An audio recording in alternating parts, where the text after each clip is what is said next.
I concealed a camera within a stuffed animal and placed it in the bedroom when my unfaithful wife invited her new companion over for some entertainment. An alert sounded, so I drove to our home, blocked her lover's vehicle, and initiated my complete vengeance. The initial fracture in our marriage emerged on a typical Tuesday night. My wife, Lucia, came home late from work, explaining that a last-minute client dinner had extended longer than anticipated. She carried the scent of pricey wine and another man's cologne. I reassured myself it was insignificant, but doubts began to erode my confidence. Was I overanalyzing, or had our previously joyful marriage started to deteriorate? I'm Federico Bianchi, a 38-year-old financial consultant based in Milan. My existence was founded on logic, figures, and meticulous planning. I had established a thriving career and a lovely home in the heart of the city. Lucia and I had been married for 8 years and shared a joyful 6-year-old daughter, Sophie. Our life together was a testament to our shared values and mutual respect. We enjoyed weekend getaways to the lakeside, evenings filled with hearty Italian meals, and countless moments of laughter that echoed through our home. However, nothing in my precise world had prepared me for the emotional turmoil that ensued. Our marriage had always been built on a foundation of trust and open communication. Lucia was a dedicated marketing executive, her creativity complementing my analytical mindset. Together, we navigated the challenges of balancing demanding careers with family life. Sophie, our daughter, was the light of our lives, her infectious laughter and boundless energy filled our home with joy. Weekends were reserved for family activities, whether it was hiking in the nearby hills, exploring the vibrant streets of Milan, or simply enjoying a quiet afternoon at home with board games and homemade pizza. But as the months passed, subtle changes began to creep into our relationship. Lucia started staying late at work more frequently, citing increased responsibilities and the pressure of upcoming projects. While I understood the demands of her career, the extended hours began to create a sense of distance between us. Our once nightly routine of unwinding together after dinner was replaced by rushed conversations and quick goodnights. I tried to be supportive, offering to take on more responsibilities at home, but the growing emotional gap was hard to bridge.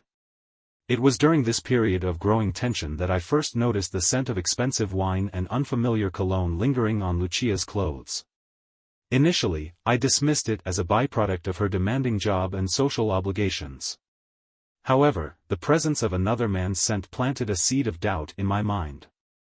I found myself scrutinizing her behavior more closely, how she meticulously arranged her appearance before leaving for work, the subtle shifts in her demeanor, and the way she seemed preoccupied even when we were together.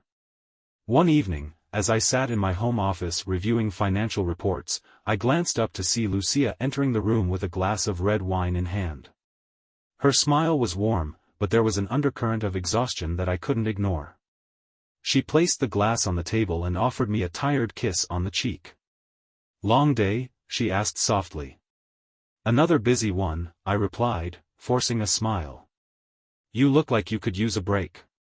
She nodded, her eyes meeting mine with a fleeting vulnerability that was rare these days. "I think I need some time to unwind. Maybe we could order in tonight." As days turned into weeks, Lucia's behavior became increasingly erratic. She was often preoccupied, lost in thought, or distracted during our conversations. The small gestures that once signified her affection were now rare and sometimes absent altogether. I began to feel like a spectator in my own marriage, observing the slow disintegration of the bond we had carefully cultivated over the years. One late evening, as Lucia showered, I noticed her phone incessantly buzzing on the counter. A name appeared on the screen, Luca. My heart skipped a beat. Who was Luca? I had never heard of him before. Curiosity gnawed at me, compelling me to unlock her phone despite the boundaries I had set in our relationship. The messages were vague but clearly intimate. "Can't wait to see you again tomorrow. I'll bring the wine you love." My stomach twisted, it felt as though the ground beneath me had vanished. Instead of confronting her, I chose to be patient. Confrontation could wait, I needed evidence. Proof would enable me to act decisively and eliminate any chance of deceit. I ordered a small hidden camera online, the type advertised as a nanny cam. The stuffed bear I placed in our bedroom was merely a charming addition to the decor for Lucia, but to me, it became the silent witness that would uncover the truth. I spent sleepless nights watching the feed, my mind oscillating between hope and despair. The initial days passed uneventfully, Lucia behaved normally, and for a brief moment, I hoped I was mistaken.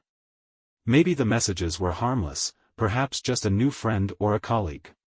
But as days turned into a week, my patience wore thin, and the signs of betrayal became harder to ignore. I began to notice more discrepancies, unexplained receipts, sudden interest in personal grooming, and Lucia's evasive answers when I inquired about her day. Then, on a Friday afternoon, the camera recorded something that sent chills through me. Lucia had invited Luca into our home. They laughed, drank wine, and settled comfortably on our bed. Watching the footage, I felt a wave of anger and hopelessness. This wasn't a momentary lapse, it was a deliberate betrayal. They appeared at ease, as if they had done this countless times before. As I reviewed the footage, something inside me broke. This wasn't merely cheating, it was the utmost form of disrespect. Yet, the worst was yet to come. I didn't confront her immediately. Instead, I devised a plan, careful, calculated, and ruthless. Lucia believed she was smart, unaware that I had already installed another camera in the driveway. The next time she brought Luca over, I would be prepared. I set up an alarm system connected to motion sensors in our bedroom. If someone entered while I was away, I'd receive an instant alert. This system guaranteed I would have the advantage when the moment arrived to act. A week later, as I was parked a few blocks away, waiting for the signal, my phone buzzed, motion detected. I accessed the live feed. Lucia and Luca were once more indulging in their rendezvous, oblivious to the impending storm. I started my car and drove straight home, adrenaline coursing through me. Navigating through the familiar streets of our neighborhood, I felt a mix of determination and dread. The air was crisp, a typical January evening in Milan, with the city's vibrant energy masking the turmoil brewing within me. Upon arriving, I swiftly blocked Luca's car in the driveway, preventing his escape. My hands shook with fury as I entered the house, keys jangling in my grip. The sound of their laughter struck me like a blow. Bursting into the bedroom, their expressions were priceless. Lucia's face turned ashen, and Luca hastily tried to cover himself with the sheets. "Well, don't stop on my account," I declared, my voice thick with sarcasm. "Please, continue enjoying my house." Luca stammered, "Federico, this isn't what it looks like." I interrupted him, "It looks like you're sleeping with my wife, Luca. So unless you have a better explanation, I'd suggest you keep quiet." Lucia attempted to intervene. "Federico, let me explain." "Explain?" I snapped. "How you brought another man into our home, into our bed. You don't get to explain."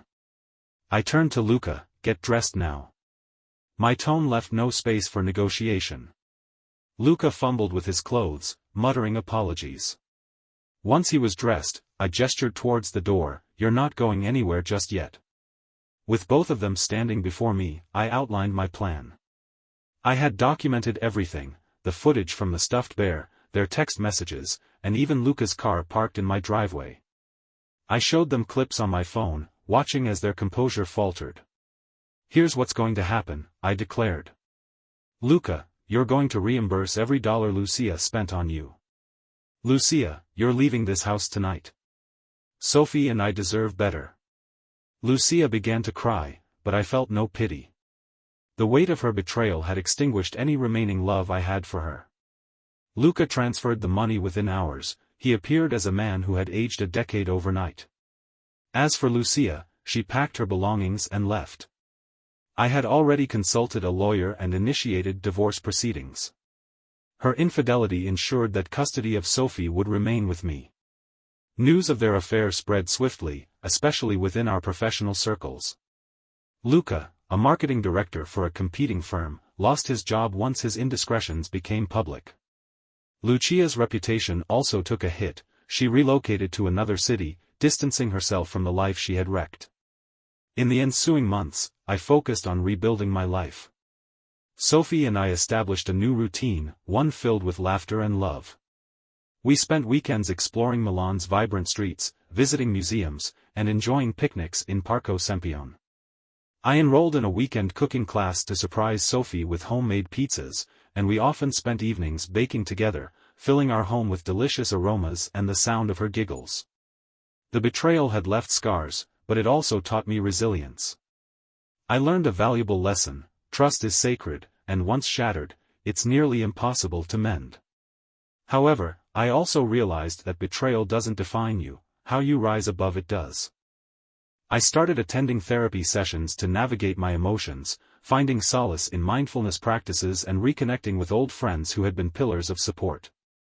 One evening, as Sophie played with the stuffed bear that had inadvertently exposed her mother's deceit, I felt a sense of closure. The bear, once a symbol of my paranoia, now represented our journey towards healing. We sat together on the couch, watching the sunset paint the Milan skyline in hues of orange and pink. As I tucked Sophie into bed that night, she asked, "Are you happy, Daddy?" I smiled and kissed her forehead. "I'm getting there, sweetheart. And with you, I'll always be okay." The experience reshaped my understanding of love, trust, and personal strength. I began volunteering at local community centers, mentoring young professionals in finance, sharing not just my expertise but also the importance of integrity and resilience. Sophie excelled in school, her innocence untouched by the turmoil that had once threatened our family. One day, I received an invitation to speak at a conference about overcoming personal adversity. Standing on the stage, I shared my story, emphasizing the importance of transparency and communication in relationships. The audience responded with empathy and applause, reinforcing my belief that even in the darkest times, there is a path to healing and growth. As time continued its relentless march forward, I found solace in the simple pleasures of life. Mornings began with the aroma of freshly brewed espresso, the ritual a comforting reminder of the new beginnings I had forged. My career, though still demanding, no longer consumed me entirely. I had learned to strike a balance, prioritizing my well-being and the happiness of my daughter above all else. Lucia's absence left a void that was impossible to ignore, but it also paved the way for personal growth and self-discovery. I delved into hobbies I had previously neglected, rediscovering my passion for photography. Weekends were spent capturing the essence of Milan through my lens, each photograph a testament to the beauty that still existed in the world despite the personal chaos I had endured. Sophie thrived in our new environment. Her inquisitive nature and boundless energy brought a renewed sense of purpose to my life. We attended her school events together, her successes a source of immense pride. Whether it was her first day of kindergarten, a school play, or a simple drawing she brought home, each moment was a reminder of the unbreakable bond we shared. Friendships that had withstood the test of time proved invaluable during this period of transition. Friends rallied around us, offering support and companionship. We hosted dinner parties, celebrating the small victories and finding joy in each other's company. These gatherings became a sanctuary, a space where laughter and conversation flowed freely, reinforcing the importance of community and connection. In my professional life, I continued to excel, but with a newfound perspective on what truly mattered. I advocated for a healthier work-life balance, encouraging my colleagues to prioritize their personal lives alongside their careers. My experiences had taught me the importance of emotional well-being, and I sought to instill that awareness in others. As the years passed, the wounds of betrayal began to heal, replaced by a sense of strength and resilience. I had navigated the stormy seas of divorce and emerged on the other side, more grounded and self-aware. The lessons I had learned were etched into my very being, guiding me through life's challenges with unwavering determination. One autumn evening, as the leaves painted the city in shades of gold and crimson, I found myself reflecting on the journey that had brought me to this point. Sophie was playing in the garden, her laughter a melodious soundtrack to the fading daylight. The memories of the past, both joyous and painful, seemed distant yet integral to the person I had become. In a quiet moment of introspection, I realized that the path to healing was not a straight line but a winding road filled with unexpected turns and detours. Each experience, no matter how challenging, contributed to my growth and understanding of the world around me. The pain of betrayal had transformed into a catalyst for personal development, teaching me the value of trust, forgiveness, and the enduring power of love. As winter approached, bringing with it the promise of fresh beginnings, I felt a sense of anticipation for what lay ahead. The future was uncertain, but I embraced it with open arms, confident in my ability to navigate whatever challenges it might hold. With Sophie by my side and the support of those who mattered most, I was ready to embark on the next chapter of our lives, fortified by the lessons of the past and the hope for a brighter tomorrow. The transition was not without its challenges. There were days when memories of Lucia would resurface, triggered by a familiar scent or a song from our wedding day. On those days, I allowed myself to feel the pain, understanding that healing was not about erasing the past but integrating it into my story. Therapy sessions became a cornerstone of my recovery, providing a safe space to process emotions and develop strategies for maintaining emotional balance. Sophie, ever the resilient spirit, adapted remarkably well to the changes. Her innate curiosity and empathy often surprised me. She would ask thoughtful questions about relationships and trust, which led to heart-to-heart conversations about honesty and integrity. These discussions, though difficult, strengthened our bond and provided her with a secure foundation in understanding complex emotions. In an effort to create new traditions, Lucia and I agreed to co-parent amicably, setting aside our differences for Sophie's well-being. We established a schedule that allowed Sophie to spend quality time with both of us, ensuring that her childhood remained filled with love and support from both parents. These arrangements, though initially awkward, gradually evolved into a cooperative and respectful partnership. My professional life continued to thrive, but with a renewed sense of purpose. I took on mentorship roles, guiding younger consultants through the intricacies of financial planning and ethical practices. Sharing my experiences, both personal and professional, allowed me to connect with others on a deeper level, fostering a sense of community and shared growth within my workplace. Lucia, on her part, embarked on her own journey of self-discovery. Our interactions remained cordial, each of us pursuing personal goals and aspirations. While the romantic aspect of our relationship had ended, a mutual respect endured, rooted in the shared history and commitment to our daughter's happiness. One spring morning, as I walked Sophie to her school, I encountered an old friend, Marco, whom I hadn't seen in years. Marco, a fellow financial consultant, had always been a source of support and camaraderie. His warm smile and genuine concern were a reminder of the importance of enduring friendships. "Federico, it's been too long," Marco greeted me, enveloping me in a firm handshake. "How have you been holding up?" I smiled, grateful for the familiar face. "It's been a journey, Marco. But we're doing well." We caught up over coffee, reminiscing about old times and discussing our current lives. Marco shared stories of his own challenges and triumphs, and I found solace in knowing that struggles were a universal part of the human experience. Our conversation reinforced the idea that resilience was not a solitary endeavor but a collective one, strengthened by the support of friends and loved ones. As the seasons changed, so did the dynamics of my life. The once overwhelming grief and anger had softened into a profound sense of gratitude for the lessons learned and the growth achieved. I found joy in the small moments, Sophie's laughter, a successful project at work, a beautiful sunset captured through my camera lens. These moments, though seemingly insignificant, wove together to create a tapestry of healing and renewal. One summer evening, as the sun dipped below the horizon, painting the sky with vibrant hues of orange and pink, I reflected on the journey that had brought me here. Sophie and I were sitting on the balcony, sharing a homemade gelato, the sounds of the city below a comforting backdrop to our peaceful evening. "Daddy, can we go to the lake next weekend?" Sophie asked, her eyes sparkling with excitement. "Of course, sweetheart," I replied, my heart swelling with love. "We'll pack a picnic and spend the day by the water." Her enthusiasm was infectious, and I felt a surge of happiness knowing that she was thriving despite the upheavals in our lives. These shared experiences, rich with love and understanding, were the pillars upon which our new life was built. In the professional realm, I continued to push boundaries, taking on challenging projects that not only advanced my career but also allowed me to make meaningful contributions to the community. My expertise in financial consulting became a valuable resource for local businesses striving to navigate economic uncertainties. I found purpose in helping others achieve financial stability and success, a testament to the resilience I had cultivated through personal adversity. The relationship with Lucia, while no longer romantic, transformed into a cooperative partnership centered around Sophie.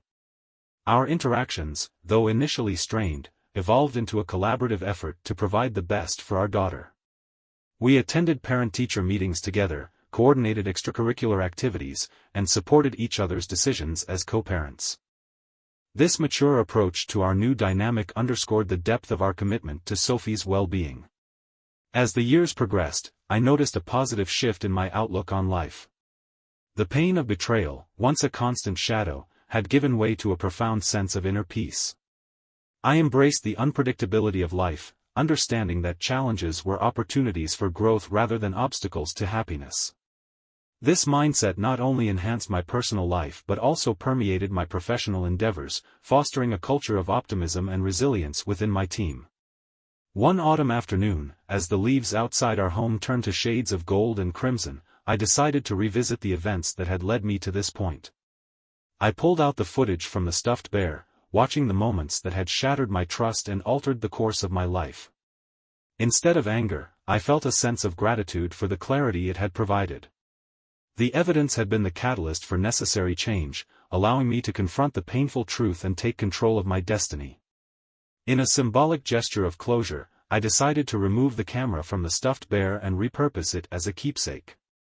I placed it on a shelf in my study, a reminder of the journey I had undertaken and the strength I had discovered within myself. Each glance at the bear reinforced the lessons learned and the resilience that had become an integral part of my character. Sophie, now 8 years old, continued to blossom into a compassionate and intelligent young girl.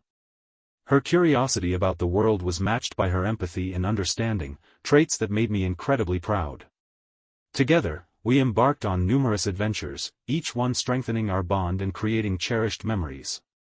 Whether it was a visit to the local aquarium, a day spent at the theater, or a simple evening of storytelling, these moments were the foundation of our renewed relationship. In recognition of my contributions to the field of financial consulting and my efforts in mentoring young professionals, I was offered a leadership position within my firm. The role came with increased responsibilities, but I embraced it with enthusiasm, viewing it as an opportunity to effect positive change within the organization. I implemented programs focused on employee well-being, work-life balance, and ethical practices, fostering an environment where individuals could thrive both personally and professionally. Lucia, too, found her path to healing and self-improvement. Our interactions, though limited, were respectful and focused on co-parenting. She pursued further education, enrolling in courses that aligned with her passions and aspirations. Our conversations, though infrequent, were marked by mutual respect and a shared commitment to Sophie's happiness. This newfound equilibrium underscored the maturity we had both developed through our individual journeys. One winter night, as snowflakes gently blanketed the city, I received an unexpected invitation from Lucia. She was hosting a small gathering at her new home, and she extended the invitation as a gesture of goodwill and to foster a sense of community for our daughter. I accepted, recognizing the importance of maintaining a cooperative relationship for Sophie's sake. The evening was warm and inviting, filled with laughter and heartfelt conversations. Lucia had created a space that reflected her newfound serenity, a stark contrast to the tension that once defined our interactions. We spoke about our shared experiences, acknowledging the pain and growth that had shaped us. This moment of genuine connection was a testament to the transformative power of resilience and forgiveness. As the years continued to unfold, the lessons from that tumultuous period remained ingrained in my approach to life. I became an advocate for mental health and emotional well-being, integrating these principles into my professional and personal endeavors. Workshops and seminars on resilience, trust, and communication became a staple of my speaking engagements, providing others with the tools to navigate their own challenges. Sophie, now a vibrant and inquisitive teenager, often accompanied me to these events, her presence a source of inspiration and joy. Her growth mirrored the resilience I had cultivated, embodying the strength and grace that had emerged from our shared journey. Together, We explored new horizons, each experience enriching our lives and reinforcing the unbreakable bond we shared. In reflecting on the journey from betrayal to healing, I realized that the path was neither linear nor devoid of setbacks. There were moments of doubt, instances of lingering pain, and days when the weight of the past felt overwhelming. Yet, each challenge served as a stepping stone towards greater self-awareness and personal growth. The interplay of love, trust, and resilience became the cornerstone of my renewed existence, guiding me through the complexities of life with unwavering determination.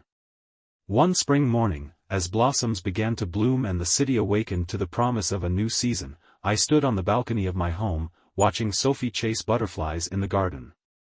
The scene was a vivid reminder of the beauty that emerged from the trials we had faced. The lessons learned from our experiences had not only fortified our relationship but had also instilled a profound appreciation for the simple joys of life. In a symbolic gesture of embracing the future, I decided to create a photo album chronicling our journey. Each photograph captured a moment of joy, a milestone of growth, and the enduring love that defined our relationship. The album became a tangible representation of our resilience, a testament to the strength that had carried us through the darkest of times. As winter once again approached, bringing with it the familiar chill and the promise of fresh beginnings, I felt a sense of peace and fulfillment. The journey had been arduous, marked by pain and betrayal, but it had also been a catalyst for profound personal transformation. With Sophie by my side and the support of a loving community, I was ready to embrace whatever the future held, confident in the knowledge that resilience and love would continue to guide our path. Thank you for being part of this story. If it resonated with you, please give the video a thumbs up and consider subscribing to Tom's Story. I've noticed many of you who enjoy these narratives haven't subscribed yet. By subscribing, you're not just following a channel, you're becoming part of a community that values deep, meaningful storytelling. Let's continue exploring these heartfelt journeys together. Don't forget to click the notification bell so you won't miss our next story.